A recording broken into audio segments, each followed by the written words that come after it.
7वी शिकते. माझ्या प्रयोगाचे नाव पावापासून खोडरबर. माझ्या प्रयोगासाठी लागणारे साहित्य: पावाचा तुकडा, कागद, पेन्सिल. मी पावाचा पेन्सिलच्या सहाय्याने कागदावर 2-3 ठिकाणी रेघोट्या मारते. आता मी पावाचा तुकडा ह्या रेघोट्या मारलेल्या जागी जोरानं घासते.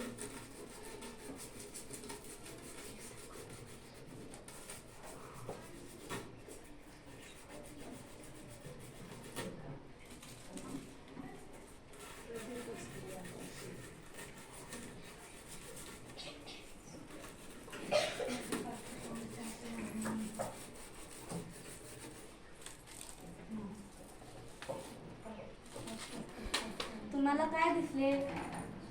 पावाचा तुकडा. तुम्हाला काय दिसले? कागदावरील रेघोट्या खोडलेल्या दिसतील. हे कशामुळे झाले? पावामध्ये ग्लुटेन नावाचं चिकटसर प्रथिन असतं.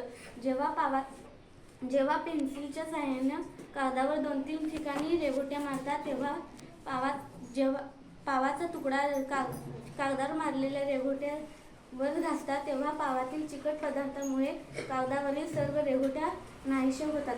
आता तुम्हाला समजलंच असेल की एखादा पदार्थ स्वच्छ करण्यासाठी शास्त्रज्ञ ग्लुटेन का वापरतात.